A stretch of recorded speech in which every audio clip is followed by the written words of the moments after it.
भाग 10 नौवीं देवी मां सिद्धिदात्री की कथा। मां सिद्धिदात्री का परिचय।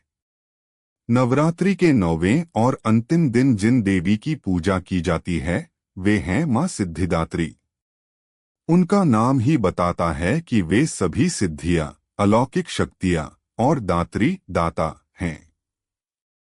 मां सिद्धिदात्री भक्तों को सिद्धियां प्रदान करती हैं और उनके जीवन में चमत्कारिक परिवर्तन लाती हैं। देवी भागवत पुराण और मार्कंडेय पुराण में बताया गया है कि मां सिद्धिदात्री ही आदि शक्ति हैं। उन्होंने ही ब्रह्मा, विष्णु और महेश को अपनी शक्ति दी, जिससे यह सृष्टि संचालित हो रही है। स्वरूप।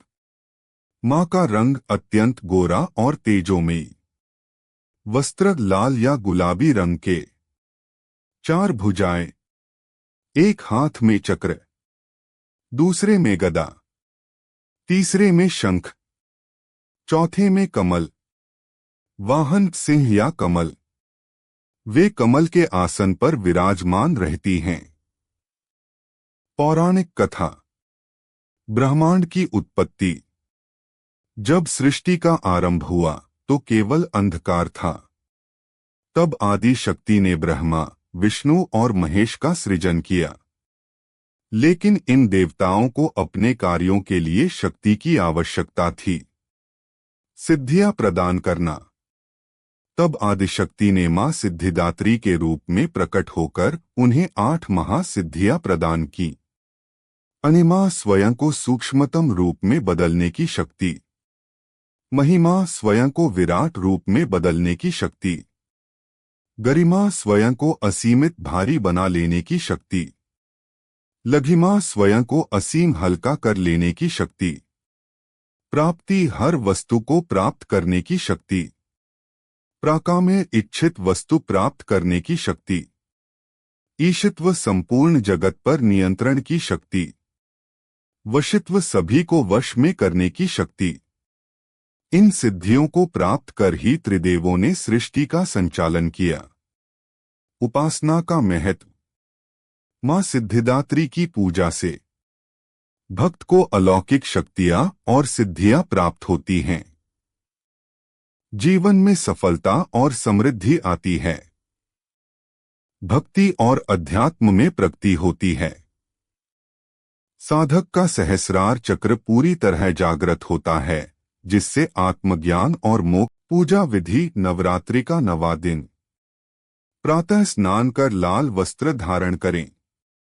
मां सिद्धिदात्री की प्रतिमा या चित्र को कमल के आसन पर स्थापित करें। मां को लाल फूल और धूप अर्पित करें। मिठाई में नारियल और खीर का भोग लगाएं। दीपक जलाएं और देवी सिद्धिदात्रिये नमः मंत्र का जप करें। नवमी की पूजा के साथ कन्या पूजन का भी विशेष महत्व है। मंत्र और स्तुति। बीज मंत्र। ऐ क्ली सिद्धिदात्रिये नमः। ध्यान मंत्र। सिद्धगंधर्वयक्षाद्यैर्सुरैर्मरैर्पि सेव्यमाना सदा भूयात् सिद्धिदा सिद्धिदायिनी। स्तुति। या देवी सर्वभूतेषु मां सिद्धिदात्री रूपेण संस्थिता। नमस्तस्य नमस्तस्य नमस्तस्य नमो नमः। विशेष प्रसंग। 8 महासिद्धियां मां का मुख्य उपहार, जिसे उन्होंने देवताओं को दिया। सर्वशक्ति की अधिष्ठात्री मां सिद्धिदात्री ही वह आदिशक्ति हैं, जिनसे त्रिदेव भी शक्ति पाते हैं। भक्तों की कल्याणकारी, वे अपने साधकों को भौतिक और आध्यात्मिक दोनों प्रकार की सिद्धियां प्रदान करती हैं। आधुनिक जीवन में प्रेरणा। मां सिद्धिदात्री का संदेश है, सच्ची शक्ति केवल साधना और भक्ति से प्राप्त होती है। यदि हमारी नियत पवित्र है तो हमें जीवन में हर सफलता मिल सकती है। मोक्ष और शांति केवल भक्ति और आत्मज्ञान से संभव है। आज के युग में जहां लोग बाहरी उपलब्धियों के पीछे भागते हैं, मां सिद्धिदात्री हमें याद दिलाती हैं कि सबसे बड़ी उपलब्धि आत्मिक शांति और ज्ञान है। निष्कर्ष। नवरात्रि के 9वें दिन मां सिद्धिदात्री की पूजा करने से साधक को समस्त सिद्धियां और सफलता मिलती है। वे हमें यह शिक्षा देती हैं कि भक्ति से ही शक्ति है और शक्ति से ही सिद्धि है। भाग 11 महिषासुर मर्दिनी की गाथा। परिचय। नवरात्रि का सबसे बड़ा महत्व इस बात से जुड़ा है कि मां दुर्गा ने महिषासुर नामक राक्षस का वध किया था। इसी कारण मां को महिषासुर मर्दिनी कहा जाता है। यह गाथा केवल एक युद्ध की कथा नहीं, बल्कि असुर पर देवत्व की विजय, अन्याय पर न्याय की जीत और अंधकार पर प्रकाश की जय गाथा है। महिषासुर कौन था? महिषासुर एक असुर था जिसका जन्म असुरों के राजा रंभासुर और एक महिषी भैंसिनी से हुआ। इस कारण उसे महिषासुर, भैंसासुर कहा गया। महिषासुर बचपन से ही बलवान और अहंकारी था। उसने घोर तपस्या कर ब्रह्मा जी को प्रसन्न किया। ब्रह्मा जी से वरदान मांगा कि मेरा वध किसी देव, दानव या पुरुष द्वारा न हो, केवल कोई स्त्री ही मुझे मार सके। ब्रह्मा जी ने तथास्तु कहा। महिषासुर ने सोचा कि स्त्री उसे कैसे मार सकती है, इसलिए वह निश्चिंत हो गया। महिषासुर का आतंक। वरदान पाकर महिषासुर का अहंकार बढ़ गया। उसने देवताओं पर आक्रमण कर दिया और स्वर्गलोक पर अधिकार कर लिया। इंद्र, वरुण, अग्नि, वायु आदि सभी देवता परास्त हो गए। महिषासुर ने स्वर्ग का सिंहासन छीन लिया और स्वयं इंद्र बनकर बैठ गया। देवता भयभीत होकर ब्रह्मा, विष्णु और महेश के पास गए और उनसे प्रार्थना की। आदिशक्ति का प्राकट्य। त्रिदेव ब्रह्मा, विष्णु और महेश ने अपनी शक्तियों का तेज एकत्रित किया। देवताओं का सामूहिक तेज मिलकर एक तेजस्वी देवी के रूप में प्रकट हुआ। यही देवी थी मां दुर्गा। शिव जी ने उन्हें त्रिशूल दिया। विष्णु जी ने उन्हें सुदर्शन चक्र दिया। वरुण ने शंख दिया। अग्नि ने शक्ति। वायु ने धनुष बाण। इंद्र ने वज्र और ऐरावत। हिमालय ने सिंह वाहन। इस प्रकार मां दुर्गा आयुधों से सुसज्जित होकर प्रकट हुई। युद्ध का आरंभ। मां दुर्गा सिंह पर सवार होकर महिषासुर के साम्राज्य की ओर चली। उनकी दिव्यता से धरती, आकाश और पाताल लोक गूंज उठे। देवताओं ने उनकी स्तुति की और मां ने महिषासुर को ललकारा। पहला दिन। महिषासुर की सेना और मां दुर्गा के बीच भीषण युद्ध हुआ। हजारों असुर मारे गए। दूसरा दिन। असुरों ने नई सेना के साथ आक्रमण किया। मां दुर्गा ने उन्हें भी परास्त कर दिया। तीसरा से 8वां दिन। युद्ध लगातार चलता रहा।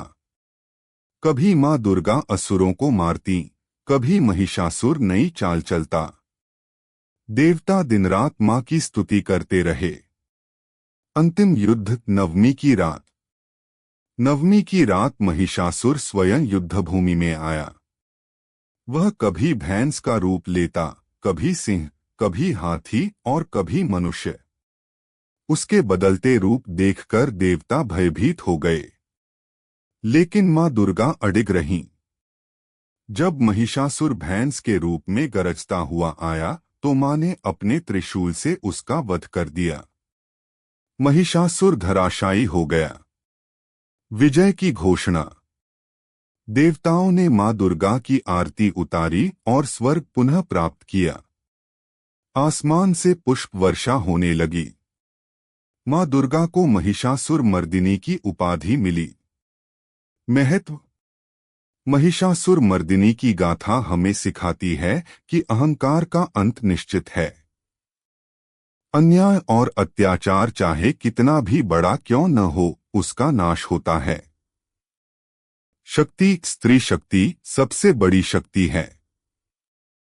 पूजा में महत्व। नवरात्रि के 9 दिनों का अंत महिषासुर मर्दिनी की विजय गाथा से होता है। नवमी और दशहरा इसी घटना की स्मृति में मनाया जाता है। इस दिन शक्ति की पूजा कर भक्त अपनी आंतरिक बुराइयों को नष्ट करने का संकल्प लेते हैं। आधुनिक जीवन में प्रेरणा। महिषासुर हमारे भीतर के काम, क्रोध, लोभ, मोह और अहंकार का प्रतीक है। मां दुर्गा का विजय संदेश है कि यदि हम साहस और आत्मबल रखें तो इन बुराइयों पर विजय पा सकते हैं। स्त्री शक्ति को कमजोर समझना सबसे बड़ी भूल है, वही सृष्टि की आधार शक्ति है। निष्कर्ष।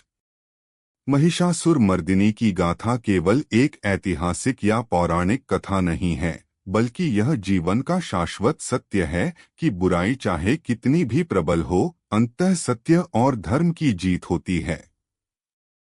भाग 12 रामायण और नवरात्रि का संबंध। परिचय।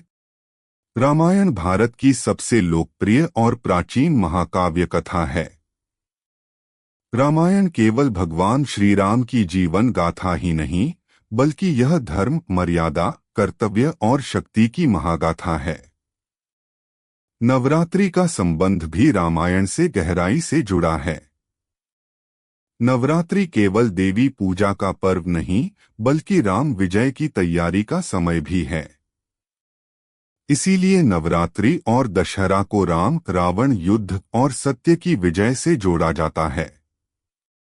रामायण और शक्ति पूजा। रामायण में वर्णित है कि जब भगवान राम रावण से युद्ध करने लंका पहुंचे, तब रावण अत्यंत शक्तिशाली था। वह शिव भक्त और अनेक वरदानों से संपन्न था। रावण को हराना आसान नहीं था। तब भगवान राम ने यह निर्णय लिया कि वे आदि शक्ति मां दुर्गा की उपासना करेंगे, क्योंकि शक्ति के बिना विजय संभव नहीं। अक्षय व्रत और पूजा। रामायण में उल्लेख है कि भगवान राम ने शरद नवरात्रि के समय मां दुर्गा की पूजा की। उन्होंने 9 दिनों तक उपवास और हवन किया। हर दिन देवी के एक स्वरूप की पूजा कर उनसे विजय का आशीर्वाद मांगा। मां दुर्गा ने प्रसन्न होकर राम को आशीर्वाद दिया। हे राम, तुम्हारी विजय निश्चित है। धर्म की स्थापना होगी और रावण का अंत होगा। रामायण के प्रसंग और नवरात्रि। राम का संकल्प। नवरात्रि में शक्ति पूजन कर राम ने यह दिखाया कि स्वयं भगवान भी शक्ति के बिना अधूरे हैं। देवी का आशीर्वाद। मां दुर्गा ने राम को विजय का वरदान दिया। रावण का अंत। नवरात्रि के पश्चात दशमी तिथि को राम ने रावण का वध किया। यही विजयादशमी कहलाती है। देवी के 9 रूप और रामायण। रामायण में यह भी मान्यता है कि राम ने नवरात्रि के 9 दिनों में क्रमशः मां दुर्गा के 9 रूपों की पूजा की थी। शैलपुत्री, संकल्प और धैर्य। ब्रह्मचारिणी, तप और संयम।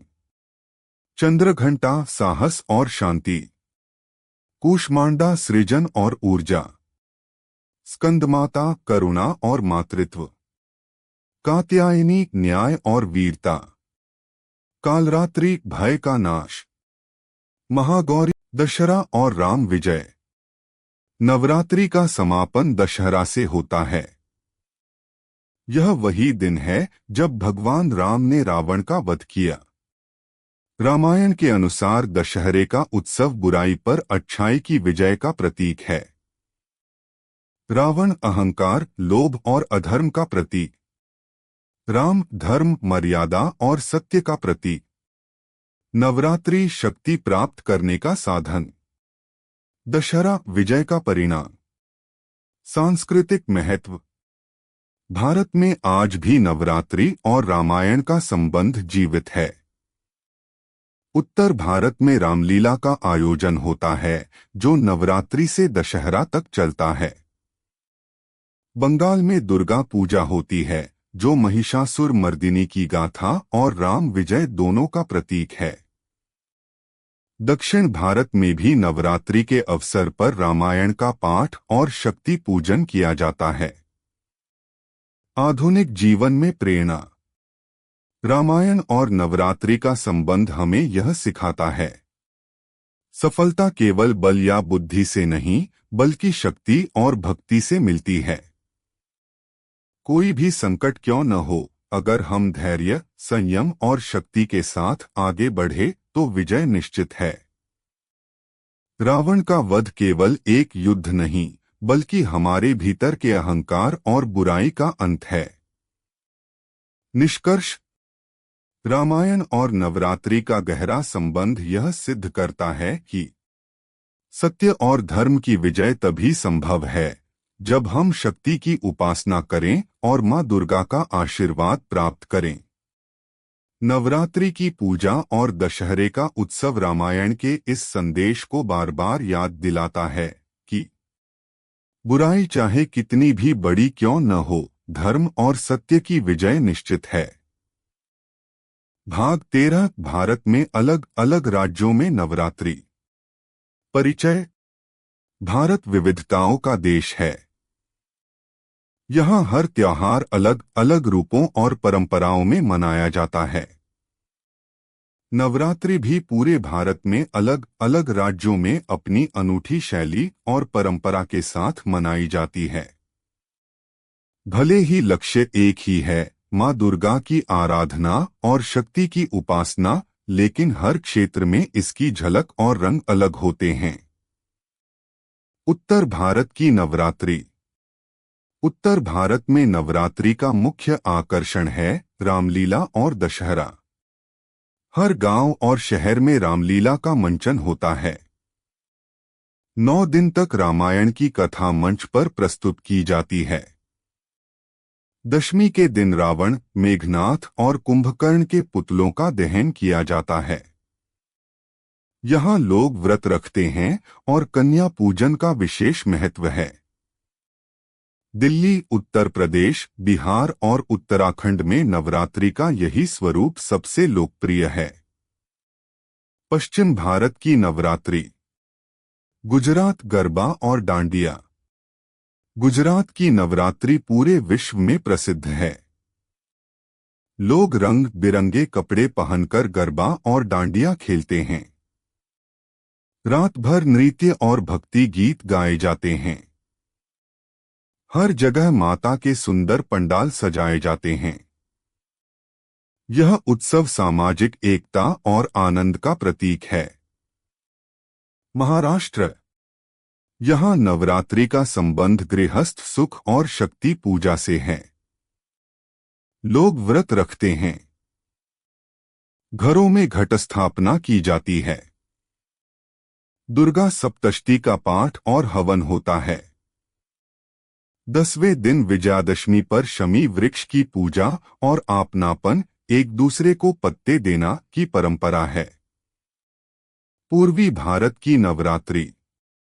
पश्चिम बंगाल दुर्गा पूजा। बंगाल की दुर्गा पूजा पूरी दुनिया में प्रसिद्ध है।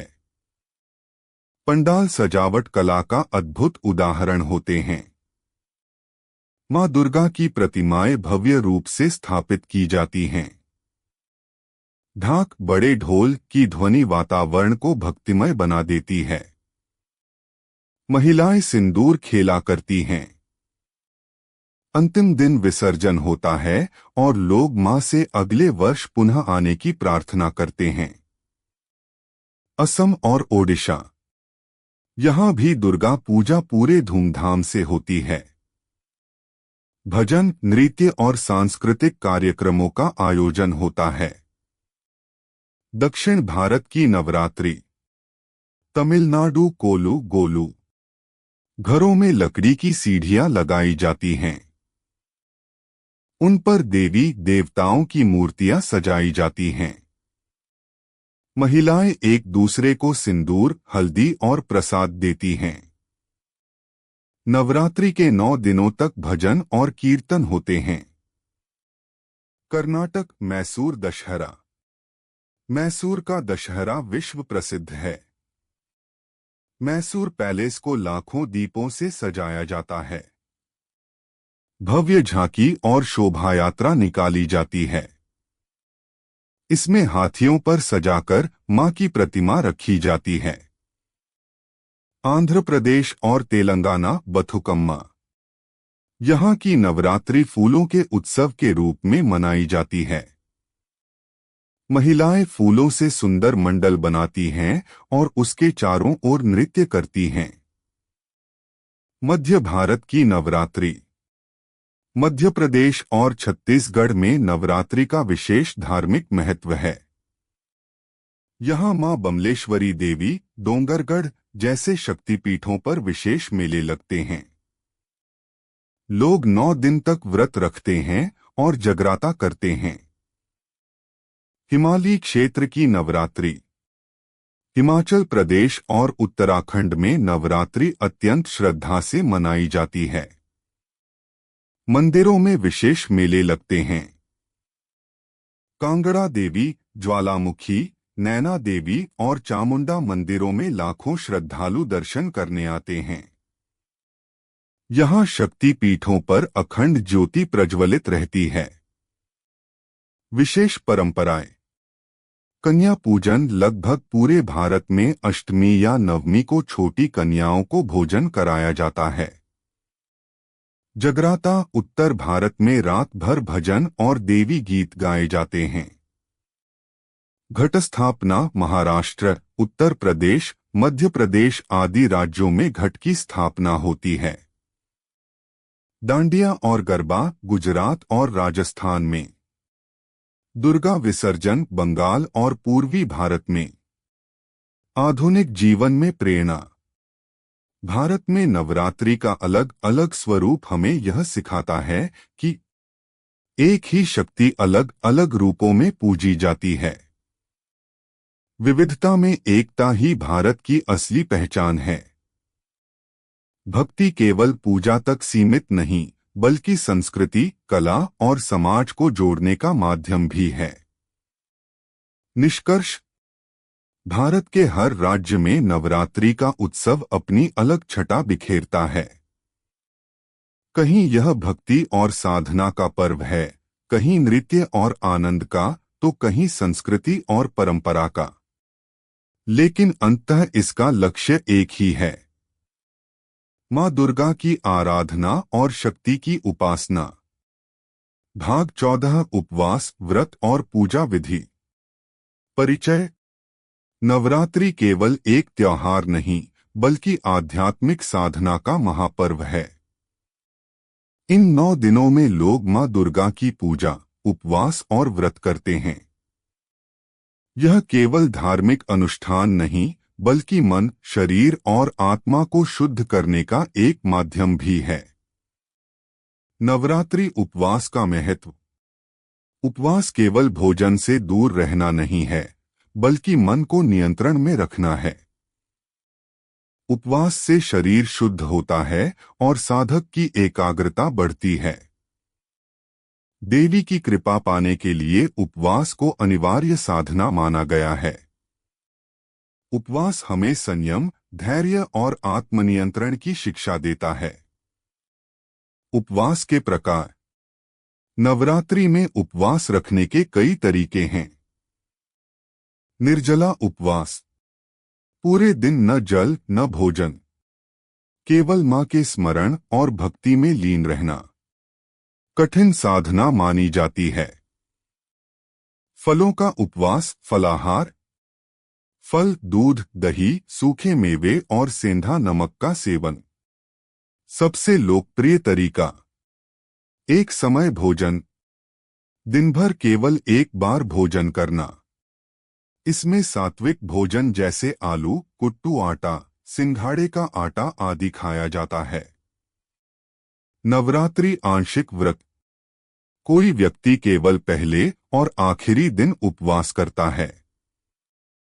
बीच के दिनों में वह सामान्य भोजन कर सकता है। नवरात्रि पूजा विधि। पूजा विधि क्षेत्र और परंपरा के अनुसार भिन्न होती है, लेकिन मुख्य विधि इस प्रकार है। 1. घट स्थापना, कलश स्थापना।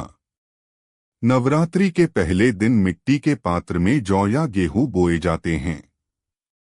उस पर कलश स्थापित किया जाता है। कलश पर नारियल, आम के पत्ते और स्वस्तिक का चिन्ह लगाया जाता है। यह समृद्धि और मंगल का प्रतीक है। 2. देवी का आह्वान। मां दुर्गा की प्रतिमा या चित्र स्थापित किया जाता है। लाल चुनरी, फूल, धूप, दीप और चावल अर्पित किए जाते हैं। दुर्गा सप्तशती, देवी कवच और स्तोत्रों का पाठ किया जाता है। 3. अखंड दीप प्रज्वलन। नवरात्रि में अखंड ज्योति जलाने की परंपरा है। यह अनंत ऊर्जा और देवी की शक्ति का प्रतीक है।